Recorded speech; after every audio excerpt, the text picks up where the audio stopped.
Good morning, students, and welcome to biology class. We are studying lesson number 4, molecular basis of inheritance. Today is our second lecture on this lesson number 4. Today's topic is DNA packaging. DNA, dear student, हम lesson number 4 molecular basis of inheritance की study कर रहे हैं. आज का हमारा इस lesson पर ये सेकंड लेक्चर है. आज हमको स्टडी करना है DNA packaging. Now look at here.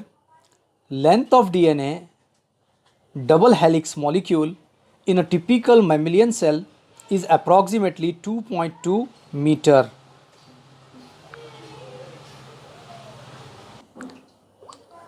Is approximately 2.2 meters. This can be worked out simply by multiplying the total number of base pairs with distance between the consecutive base pair. ये हमको actual पता कैसे चला कि DNA की जो length है 2.2 metres है, तो इसको हम सिंपली फाइंड आउट कर सकते हैं total number of base pair से और उन बेस पेयर के बीच का जो डिफरेंस है, टू कॉन्जिक्यूटिव बेस पेयर के बीच का डिफरेंस, उससे हम total number of base pairs को अगर मल्टीप्लाई करते हैं तो हमको ये इजीली वर्कआउट हो जाएगा, फाइंड आउट हो जाएगा कि डीएनए की लेंथ कितनी है जो मैमेलियन सेल के अंदर प्रेजेंट है, and it is approximately 2.2 meters. Now, this approximate size of typical nucleus is 10⁻⁻6 meter. अगर हम न्यूक्लियस का साइज़ देखें मैमेलियन सेल के न्यूक्लियस का, तो वो 10⁻⁻6 मीटर है. How this long DNA molecule can be then accommodate in such a small nucleus. अब आपके लिए क्वेश्चन अराइज होता है कि एक्चुअल इतने छोटे से 10⁻⁻6 साइज़ वाले -6 मीटर साइज़ वाले न्यूक्लियस के अंदर 2.2 मीटर का डीएनए कैसे एकोमोडेट हो जाएगा, कैसे फिट हो जाएगा. तो इसका आंसर है it is therefore must be condensed, coiled and super coiled to fit inside a such small nucleus. तो इसका आंसर ये है कि इस डीएनए मॉलिक्यूल को कंडेंस्ड, कॉइल्ड और सुपर कॉइल्ड किया जाता है, जिसकी वजह से ये फिट हो जाएगा इतने छोटे से न्यूक्लियस के अंदर. न्यूक्लियस का साइज़ कितना है? 10⁻⁻6 मीटर है. डीएनए का साइज़ उससे कई टाइम्स बड़ा है, यानी 2.2 मीटर है. इतना बड़ा डीएनए स्ट्रक्चर, डीएनए मॉलिक्यूल जिसकी लेंथ 2.2 मीटर हो, इतने छोटे से 10⁻⁻6 मीटर वाले न्यूक्लियस के अंदर कैसे फिट होगा? तो एक्चुअली ये कंडेंस्ड, कॉइल्ड और सुपर कॉइल्ड होता है, इसीलिए ये इजीली उसके अंदर फिट हो जाता है. Prokaryotes. In prokaryotes like E coli, Escherichia coli, cell size is almost 2 to 3 micron long. Prokaryote के अंदर एग्जाम्पल ई कोलाई में जो सेल साइज है वो 2 to 3 माइक्रोन लॉन्ग होता है. They do not have well organize nucleus. इसके अंदर वेल ऑर्गेनाइज न्यूक्लियस नहीं होता है. Well organize means it is without nuclear membrane and without nucleolus. Nuclear membrane भी एब्सेंट होती है और न्यूक्लियोलस भी एब्सेंट होता है. The nucleoid is small, circular, highly folded, naked ring of DNA which is 1100 micron long in perimeter and containing about 4.6 million base pairs.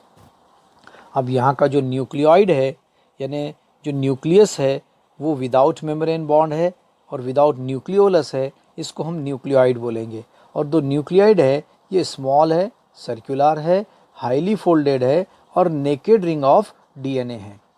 Small, circular, highly folded, naked ring of DNA, that is nucleoid, and which is 1100 micron long in perimeter. और वो उसकी जो length होती है perimeter में 1100 micron होती है.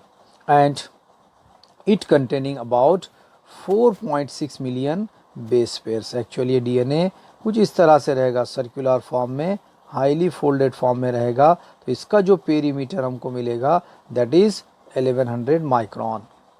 यानी ये सर्कुलर है तो सर्कल का पेरीमीटर जैसे हम फाइंड करते हैं उसी तरह इसका भी हम पेरीमीटर लेंगे, तो इसका पेरीमीटर 1100 माइक्रोन रहेगा। And the 1100 micron long approximately 1.1 mm.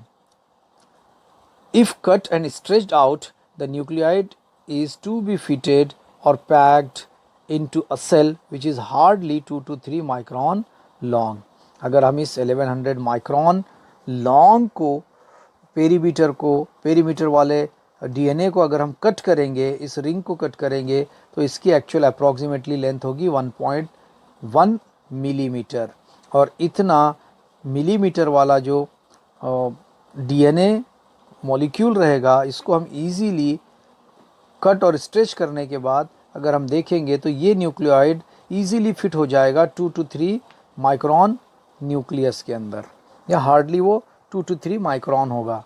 और यहाँ पर हम देख रहे हैं कि एक्चुअल 2 to 3 माइक्रोन लॉन्ग उसका साइज़ होता है ई कोलाई का। And hence the negative charge DNA becomes circular and reducing to the size to 350 micron meter, 350 micron meter in diameter। अब जो नेगेटिव चार्ज डीएनए है वो सर्कुलर है और रिड्यूस होता है उसके साइज़ को, या वो अपने साइज़ को रिड्यूस करता है, रिड्यूस साइज होता है उसका 350 माइक्रोन डायमीटर में। And this is further reduce to 30 micron metre in diameter. फिर वो अगेन रिड्यूस होगा 30 माइक्रोन में बिकॉज ऑफ फोल्डिंग और looping. And 40 to 50 domains are loops are formed. और ये रिड्यूस हो जाएगा, फर्स्ट टाइम तो 350 माइक्रोन मीटर होगा और उसके बाद फिर रिड्यूस होगा तो 30 माइक्रोन होगा। यानी पहली बार सर्कुलर होकर रिड्यूस होकर 350 माइक्रोन, उसके बाद अगेन फर्दर रिड्यूस होकर उसका जो डायमीटर है फोल्ड होकर लूप होकर फिर से छोटा हो जाता है और वो 30 माइक्रोन मीटर होता है in diameter. And 40 to 50 domains, और इसके अंदर एक्चुअल 40 to 50 लूप्स होते हैं। Formation of loops is assisted by RNA connectors. अब ये जो लूप्स फॉर्म होंगे इसको असिस्ट किया जाएगा आरएनए कनेक्टर्स के थ्रू।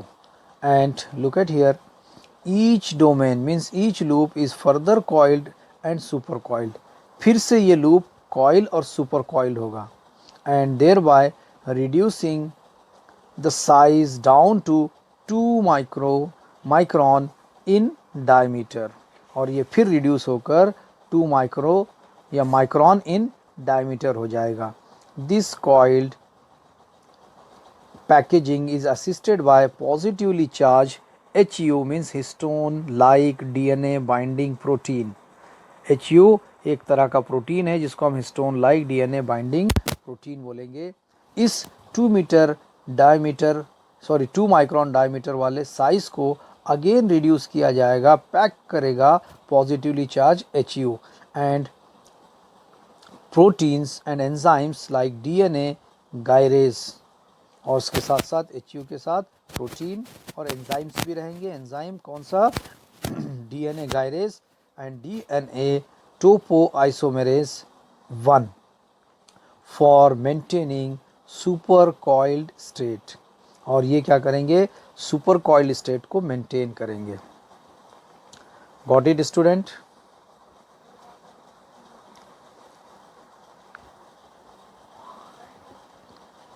पैकेजिंग ऑफ प्रोकैरियोट, आप देख सकते हैं उसका साइज़ कितना है। साइज़ सेल का साइज़ है 2 to 3 माइक्रोन और ये 2 to 3 माइक्रोन साइज़ के अंदर 1100 माइक्रोन लॉन्ग जो पेरीमीटर वाला डीएनए कॉइल है वो पैक होता है, जिसमें 4.6 मिलियन बेस पेयर्स होते हैं। और ये 1100 माइक्रोन लॉन्ग पेरीमीटर वाला डीएनए एक्चुअल पैक होगा after coiling, super coiling. Okay, look at here, after coiled and super coiled. पहले फोल्ड होगा या लूपिंग होगी, लूपिंग के बाद कॉइलिंग होगी एंड कॉइलिंग के बाद सुपर कॉइलिंग होगी। और इस तरह से फाइनली जो इसका साइज़ है वो एक्चुअल 2 माइक्रोन इन डायमीटर हो जाएगा। यानी पहले इसका साइज़ कितना था 1100 माइक्रोन लॉन्ग या अप्रॉक्सीमेटली 1.1 मिलीमीटर वाला ये डीएनए 2 माइक्रोन इन डायमीटर में लूप कॉइल सुपर कॉइल्ड होकर एकदम से कंडेंस्ड हो जाएगा और इजीली उस प्रोकैरियोटिक सेल के अंदर जिसका साइज 2 to 3 माइक्रोन है उसके अंदर ये फिट हो जाएगा। Got it student? Now look at here.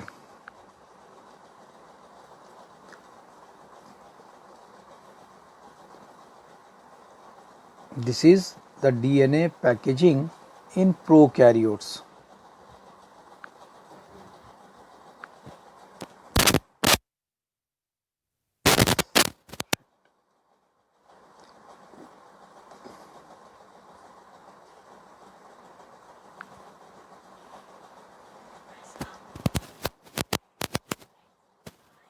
This is figure A, circular unfold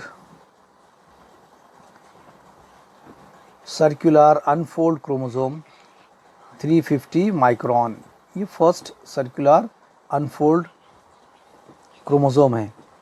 figure B, folded chromosome actually 40 to 50 loops. ये जो आपको लूप्स दिख रहे हैं these are the small loops और ये कितने रहेंगे 40 to 50 लूप्स रहेंगे। And look at here in the figure C, super coiled folded chromosome. अब इन लूप्स के ऊपर भी अगेन कॉइलिंग की गई है। मीन्स ये जो सिंगल लूप है this one, look at here, ये सिंगल लूप के ऊपर, इस सिंगल लूप के ऊपर अगेन कैसी रहेगी कॉइलिंग रहेगी, ऐसी छोटी छोटी ऐसी कॉइलिंग रहेगी। And this is super coiled folded chromosome. Now look at here the figure D, partially uncoiled chromosome. यहाँ पर जो क्रोमोसोम हमको दिख रहा है ये पार्शियली अनकॉइल्ड है। कुछ अनकॉइल्ड हमको दिख रहे हैं, बाकी के कॉइल्ड भी है। And next look at here E, partially unfold chromosome. यहाँ पर ये जो क्रोमोसोम हमको दिख रहा है स्ट्रक्चर ये अनफोल्ड है, यानी अभी कम्प्लीटली फोल्ड नहीं हुआ है। कुछ पार्ट इसका पार्शियली क्या है अनफोल्ड है, this part this side. And each loop is independently super coiled. और यहाँ पर जो फिगर हम सी देखेंगे इसके अंदर एक्चुअल इसकी हमको सुपर कॉइलिंग दिखेगी। यानी from first to A to B, B to C, actual हमको समझ आएगा कि ये अनफोल्ड क्रोमोसोम है ए स्ट्रक्चर में, और बी में इसकी फोल्डिंग हो चुकी है, और सी में ये सुपर कॉइल्ड हो चुका है। यानी फोल्डिंग पर लूप्स पर जो 40 to 50 लूप्स है उसके ऊपर अगेन सुपर कॉइलिंग होगी। और इस तरह से यहाँ पर जो 350 माइक्रोन साइज़ है यहाँ पर 30 माइक्रोन हो गया, और यहाँ पर 2 माइक्रोन उसका साइज़ हो जाएगा। इस तरह से ये डीएनए पैकेज होगा या डीएनए की पैकेजिंग होगी प्रोकैरियोटिक सेल की। Got it student? Now next topic is packaging in eukaryotes. अब यूकैरियोट्स कैसे पैक किया जाएगा और डीएनए ऑफ यूकैरियोट की कैसे पैकेजिंग होगी। तो फर्स्ट ऑफ ऑल यहाँ देखिए, first of all eukaryote show well organized nucleus containing nuclear membrane, nucleolus and thread like material in the form of chromosome.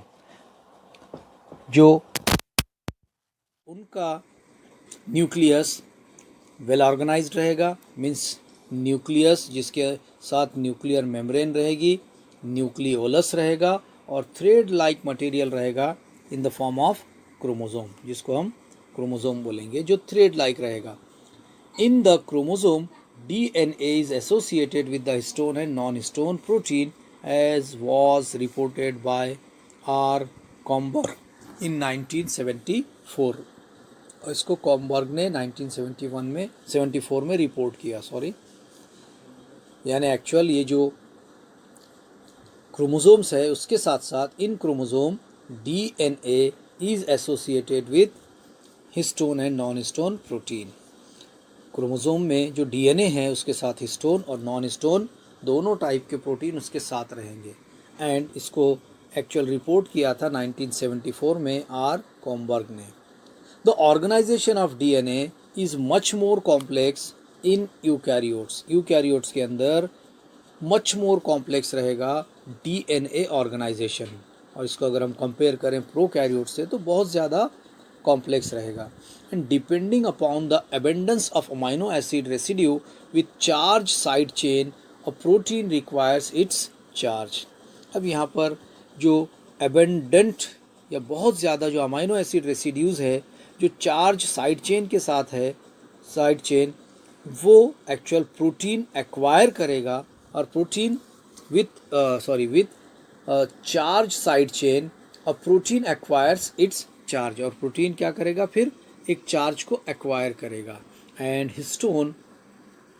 Histones are the proteins that are rich in lysine and arginine residues, और इसके अंदर histone जो protein है वो भी actual rich रहेगा lysine और arginine residues से। And both these amino acid residues are basic amino acids and they carry positive charges with them. और ये दोनों टाइप के जो अमाइनो एसिड्स है, दोनों अमाइनो एसिड्स एक्चुअल एक तरह के पॉजिटिव चार्ज को कैरी करेंगे। So histones are a set of positively charge basic proteins, और हिस्टोन ये पॉजिटिवली चार्ज बेसिक प्रोटीन रहेगा। Histone plus protamine, these are the basic proteins, and these histone organizes themselves to make a unit of 8 molecule known as histone octamer। ये histone organise होगा, themselves means खुद के through, और बनाएगा एक 8 unit का एक सिंगल मॉलिक्यूल। इस मॉलिक्यूल को हम बोलेंगे हिस्टोन ऑक्टामर। आप यहाँ पर देख सकते हैं ये हिस्टोन ऑक्टामर आपको दिख रहा है इस स्ट्रक्चर में। यहाँ पर 8 मॉलिक्यूल्स है, प्रोटीन मॉलिक्यूल जो सेल्फ ऑर्गेनाइज होंगे और हिस्टोन ऑक्टामर बनाएंगे। ये 1, ये 2, ये 3, 4, 5, 6, 7 एंड 8।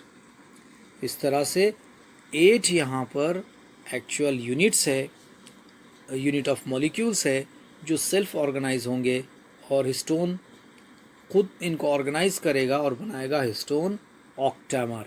ओके, और यहाँ पर आप नंबर्स भी देखिए, H1, H2, H1 नहीं दिख रहा है, सॉरी, यहाँ पर हम H3, H2, H3, H2, H2 और H4 देख पा रहे हैं। ठीक है, आगे हम देखेंगे। The negatively charged helical DNA is wrapped around the positively charged histone octamer। अब ये जो हिस्टोन ऑक्टामर है इसके अराउंड में यहाँ हमको दिख रहा है कि निगेटिवली चार्ज हेलिकल डीएनए, ये निगेटिवली चार्ज हेलिकल डीएनए है जो इसको रैप करेगा। This is negatively charge helical DNA. ये वाला डीएनए यहाँ से स्टार्ट करके ऐसे इसको रैप करेगा,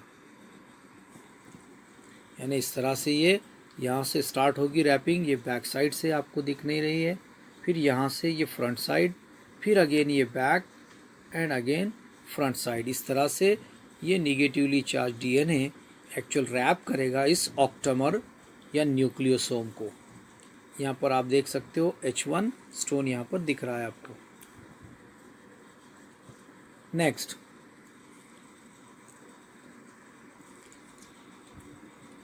and forming a structure known as nucleosome. अब ये जो 8 यूनिट हिस्टोन मॉलिक्यूल का जो स्ट्रक्चर है जिसको हम हिस्टोन ऑक्टामर बोलेंगे, after wrapping a negatively charged helical DNA, okay, around the positively charged histone octamer, then it is known as a nucleosome. The nucleosome core is made up of 2 molecules of each of 4 types of histone proteins, and the nucleosome core is made up of 2 molecules. Nucleosome का जो core है वो 2 molecules से बनेगा and each of 4 types, और उसके अंदर हर एक के अंदर 4 टाइप्स रहेंगे, H2A, H2B, H3 and H4। यानी आप अगर वो स्ट्रक्चर देखेंगे यहाँ पर तो इसके अंदर हमको 2 कोर दिखेंगे, ये 4 का एक यूनिट और ऊपर के 4 का एक यूनिट।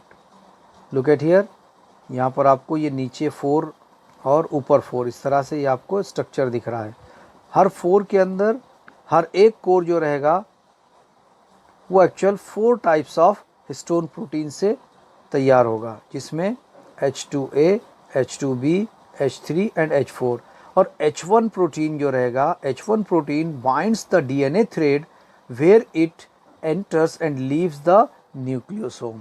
और H1 प्रोटीन का काम है कि वो DNA थ्रेड को बाइंड करेगा, और DNA थ्रेड को कहाँ पर, जहाँ से ये एंटर हो रहा है, where it enters and leaves the octamer. आप यहाँ पर देख सकते हो इस फिगर के अंदर कि ये H1 जो स्टोन है ये एक्चुअल क्या कर रहा है, H1 स्टोन ये बाइंड कर रहा है, यहाँ पर भी बाइंड कर रहा है जहाँ से DNA एंटर हो रहा है, और यहाँ पर भी बाइंड कर रहा है जहाँ से DNA लीव हो रहा है। Means H1 stone bind the DNA helical structure from where it enter and leave. DNA thread को एक्चुअल बाइंड करने का काम H1 स्टोन कर रहा है, हिस्टोन प्रोटीन कर रहा है। Now one nucleosome approximately contains 200 base pairs long DNA helix wound around it। अब एक जो न्यूक्लियोसोम हमको मिलेगा इसके अंदर एक्चुअल में 200 BPs मीन्स बेस पेयर रहेंगे and about 146 base pairs long segment of DNA remain present in each nucleosome. और एक न्यूक्लियोसोम के अंदर 146 बेस पेयर वाला लॉन्ग सेगमेंट प्रेजेंट होता है। एक न्यूक्लियोसोम के अंदर अप्रॉक्सीमेटली 200 बेस पेयर्स रहेंगे, but look at here about 146 base pair long segment of DNA remain present in each nucleosome. और एक DNA के अंदर जो DNA है उस DNA जो उसको रैप कर रहा है न्यूक्लियोसोम को, उसके अंदर 146 बेस पेयर रहेंगे। Nucleosomes are the repeating units of chromatin. और न्यूक्लियोसोम्स क्या है, these are the repeating units of chromatin and which are thread like and stained. ये थ्रेड लाइक भी रहेंगे और स्टेन होंगे, मीन्स कलर्ड होंगे। Coloured bodies present in nucleolus. Nucleosome are repeating units, nucleosome repeating unit है जो chromatin के हैं, और विच आर थ्रेड लाइक, ये थ्रेड लाइक है, स्टेन्ड मीन्स कलर्ड बॉडीज है एंड न्यूक्लियस के अंदर प्रेजेंट है। These long like beads on string, sorry these looks like beads on string. Beads on string कहते हैं जैसे मोतियों का जो हार या माला बनाई जाती है उस तरह से ये दिखते हैं, beads on string. When observed under an electron microscope, then DNA helix of 200 base pair wraps around the histone octamer by 1 into 3/4 turns। अब इसके जो टर्न्स है वो 1 टर्न प्लस 3/4 टर्न है या 3/4, यानी एक टर्न कंप्लीट होगा और एक टर्न 1/4 कम रहेगा, यानी 1 into 3/4 means it is 1.75 like that. 2 turn नहीं है कंप्लीट, 2 टर्न को 25% कम रहेगा, that is 1 into 3/4 turns. And 6 such nucleosome get coiled and then form solenoid. और ऐसे अगर 6 क्या बोलेंगे न्यूक्लियोसोम्स कॉइल्ड किए जाते हैं तो ये एक्चुअल सोलेनॉइड फॉर्म करेंगे, that looks like coiled telephone wire. और ये कैसे दिखेंगे, कॉइल्ड टेलीफोन वायर की तरह। जो पुराने टाइम में जो टेलीफोन आते थे, टेबल टॉप जिसको हम बोलेंगे, उसका जो वायर लगता है दिखता है उसी तरह ये दिखेंगे। And the domain the chromatin is packed to form a solenoid structure of 30 nanometre diameter. और जो क्रोमैटिन है जो पैक्ड सोलेनॉइड के फॉर्म में है वो 30 नैनोमीटर इन डायमीटर है और इट इज़ 300 एंगस्ट्रॉम। ये अलग यूनिट है एंगस्ट्रॉम यूनिट, और ये हम नैनोमीटर दूसरा यूनिट कंसिडर करते हैं। And further super coiling tends to form a looped, और ये फिर से सुपर कॉइल हो जाएगा और क्या बनाएगा, लूप स्ट्रक्चर बनाएगा कॉल्ड क्रोमैटिन फाइबर। और इस लूप स्ट्रक्चर के फॉर्म होने के बाद इसको हम बोलेंगे क्रोमैटिन फाइबर। यानी पहले क्रोमैटिन पैक्ड हुआ, सोलेनॉइड फॉर्म किया, सोलेनॉइड स्ट्रक्चर का साइज 30 नैनोमीटर इन डायमीटर है। अगेन ये सुपर कॉइल होकर ये लूप स्ट्रक्चर फॉर्म करता है जिसको हम क्रोमैटिन फाइबर बोलेंगे। And which further coils and condense at metaphase stage to form the chromosome. और मेटाफेज स्टेज में ये फिर से कॉइल होगा, कंडेंस्ड होगा और क्रोमोसोम फॉर्म करेगा। The packaging of chromatin at higher level needs additional set of proteins that are called as non-histone chromosomal proteins means NHC। और इसकी पैकेजिंग के लिए फिर हमको एडिशनल सेट लगेगा प्रोटीन का, उस एडिशनल सेट को हम बोलेंगे NHC means non-histone chromosomal protein। Got it student? Dear student, इस फिगर में आप देख सकते हैं chromatin showing beads on string. ये जो हमको क्रोमैटिन दिख रहा है ये माइक्रोस्कोपिक स्ट्रक्चर है। यहाँ पर हमको ये किस तरह से दिख रहे हैं, लाइक बीट्स ऑन स्ट्रिंग। और अगर आप इसको यहाँ देख सकते हैं ये मैग्नीफाइड वाला फॉर्म है, यानी ये बीड है थ्रेड लाइक DNA, और इसके ऊपर एक्चुअल स्ट्रिंग है और ये इसके ऊपर आपको बीट्स की तरह दिखेंगे। ये एक्चुअल ऑक्टोमर्स है और जो DNA इनको बाइंड करता है दैट इज़ लिंकर DNA। और ये जो सेट्स हमको दिखेंगे ईच सेट को हम बोलेंगे न्यूक्लियोसोम या फिर histone octamer. Now chain of nucleosome forming 10 to 11 nanometre thick fibre.